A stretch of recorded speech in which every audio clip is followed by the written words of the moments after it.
If ultra lightweight mid-engine sports cars are your thing, it doesn't get much better than these two. The original Lotus Elise defined this segment in the late 90s, and when Lotus brought the second-gen Elise to the US in 2005, it coupled a slightly tweaked version of its extruded aluminum chassis with a free-revving Toyota 2ZZ engine. To this day, the Series 2 Elise is one of the most focused and enjoyable sports cars I've ever experienced. It made my Honda S2000 feel absolutely numb by comparison, and that's saying something. So naturally, when Alfa Romeo threw its hat into the ring almost a decade later, enthusiasts took note. The Alfa 4C uses a similar formula to the Elise, but with several key differences, namely a carbon fiber tub, the use of turbocharging, and a 6-speed dual clutch as the only choice of transmission. You might call this unpure compared to the Lotus, but the Alfa is marketed as a much more upscale and street-friendly car. Nowadays, you can pick up a minty low-mileage Elise for around 30 to 35 grand, or a barely driven 4C for around 5 grand more. So let's go for a spirited drive in each and see how your 30 to 40 grand would be better spent.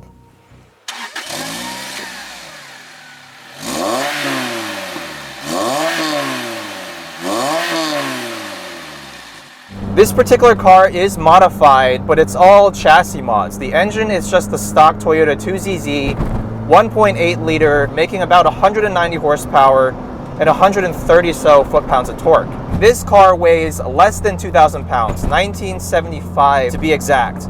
It's got an all-aluminum chassis with these extremely wide door sills, which make ingress and egress incredibly hard, even for me. I'm only 5'7". This car is equipped with the Nitron single adjustable dampers. It's got a front splitter and a Voltex rear wing. It's got a Larini exhaust, as well as the Sector 111 shift kit. It's sitting on these beautiful Volk TE37 wheels with Toyo R888 tires. The combination of unassisted steering with a somewhat slow ratio and this small, thin rim steering wheel is just, it's absolutely perfect. There's really no question where the car is on the road. You can place it just so precisely. No car I've ever driven steers like this one. 8,000 plus RPM. Sounds amazing. Wow, the brakes are so good on this car as well.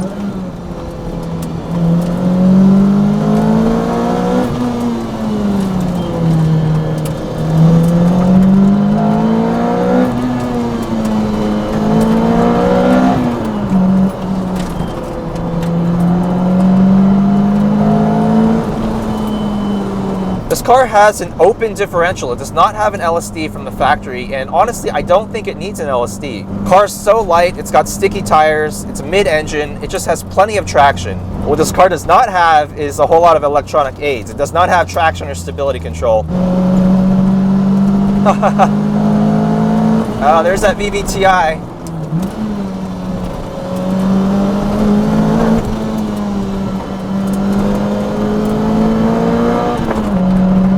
You wait for it. 6,500 RPMs seems to be where it kicks in. There's almost no need to brake for corners. This thing has so much grip.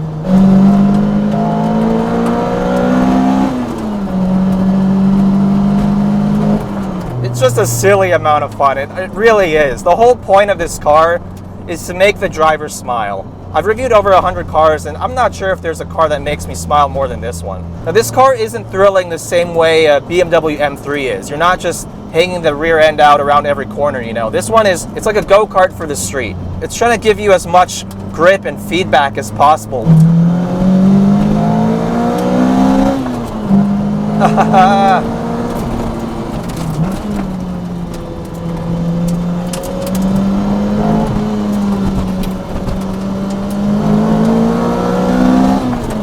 So much fun to drive. But even though this car is all about the driving experience and it's not about comfort or practicality or anything like that, I get that. There are a few places where I feel like they could have added half a pound or a pound, despite the whole lightweight mantra thing, just to make this car a little bit more comfortable for the driver. For example, this driver's side door sill, my knee is just it feels all bruised up even after driving this car for 20 minutes. I feel like they could have added some foam or felt padding here. And that would weigh like, what, 1/10 of a pound? These seats are also extremely lightweight, but you cannot adjust the recline. And honestly, I feel like I'm a little bit too upright. I'd like to be sitting a little further back. Man, I just turned 30 3 weeks ago, and I guess it shows because here I am driving a Lotus Elise complaining about comfort the whole time.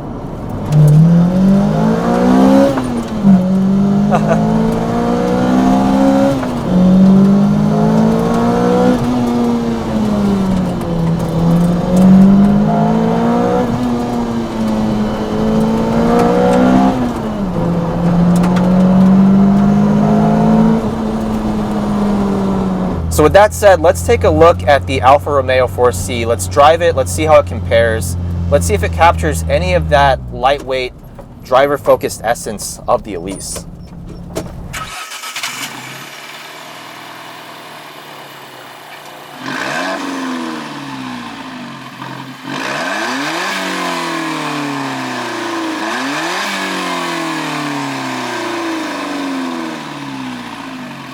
Alright guys, so the Alfa Romeo 4C. This is a 2017 model owned by my good friend Oleg.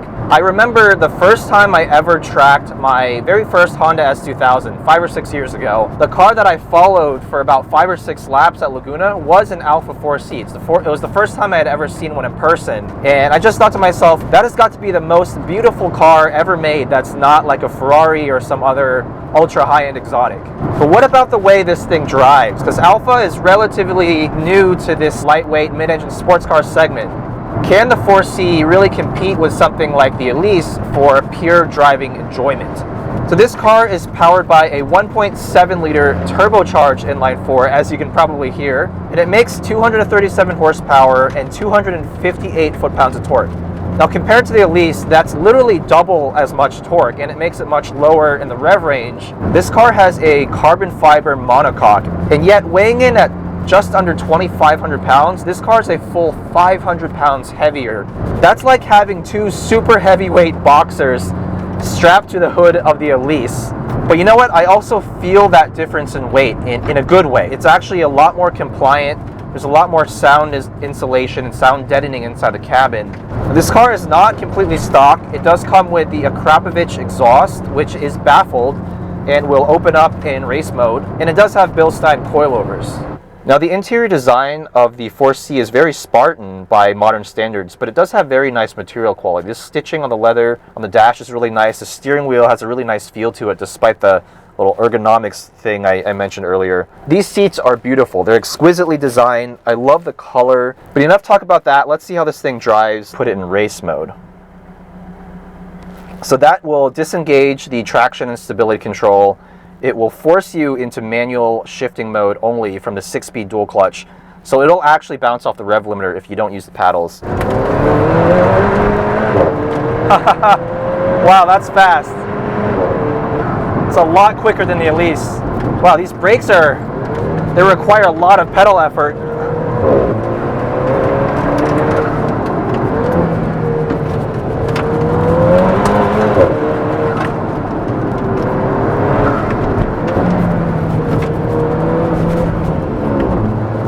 A little bit of a lag from the transmission there on that upshift. Yeah, it's a quick car, but it's really not confidence inspiring. This steering doesn't give me confidence going into a corner. I'm not getting as many of the pros of a manual rack that I expected to get. It doesn't give you a lot of texture about the road surface through the wheel. Also, coming out of corners under full power, there's a slight vibration. I don't know if it's the fact that this also has an open differential. So we're gonna put it back into dynamic mode and see if that makes a difference at all. Yeah, the steering's just fighting me.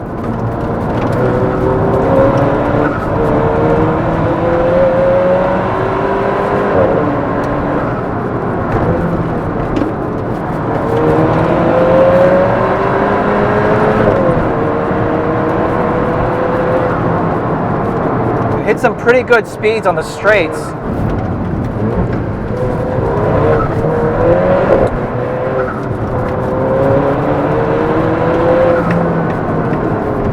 The downshifts from this transmission are really nice and quick and smooth, but the upshifts are not quite on the same level as like a PDK or a BMW DCT. I love the way this car sounds though. That little 1.7 liter, heavily turbocharged, makes all the right sounds, whooshes, cracks and pops.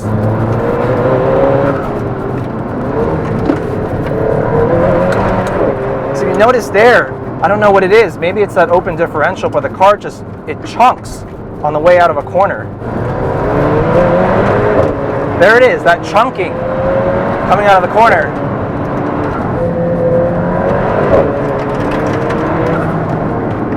Yeah, I have mixed feelings about this car. I think the best way I can describe it is the car feels very composed and very exciting at around 7 to 8 tenths of its limit. But once you start pushing it past, it starts feeling a little bit unrefined. Coming out of every single corner, every second or third gear corner, the car would vibrate pretty violently. Maybe it has to do with this aftermarket Bilstein suspension. I'm really not sure.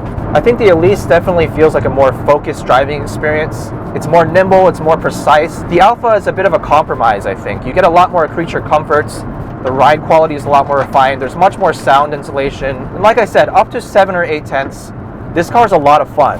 And I wouldn't hesitate to choose this as an only car over the Elise. That said, I doubt many people are cross-shopping an Elise or an Alfa 4C or any other lightweight sports car for that matter as an only car. But as a dedicated sports car, I have to say the Elise outshines this in pretty much every way except for straight line performance. I think the drivetrain of the Alfa is really, really impressive. It manages to take something that sounds boring on paper, a turbocharged small displacement 4-cylinder, and actually manages to make it really exciting. The pops and the bangs from the exhaust, the way the boost builds above 3 grand, it doesn't feel like your typical 2-liter turbo inline 4 that you find in a normal hot hatch. Really interesting to drive these two cars back to back and just look at the pros and cons. The fact that they can both be had for around 40, 45 grand for a really mint example is a great thing, right? It gives us driving enthusiasts just more options. While you honestly can't go wrong with either of these sports cars, it really comes down to what you prioritize. If you're looking for exquisite attention to detail and drop-dead gorgeous looks, the Alfa Romeo 4C is perhaps the coolest thing on 4 wheels made in the last decade that doesn't cost an arm and 2 legs. But for me, a lightweight mid-engine sports car is all about the way it makes me feel when I nail that downshift and glide seamlessly from one corner to the next. For that reason, the Lotus Elise continues to win my heart and stays near the very top of my list of pure driving experiences.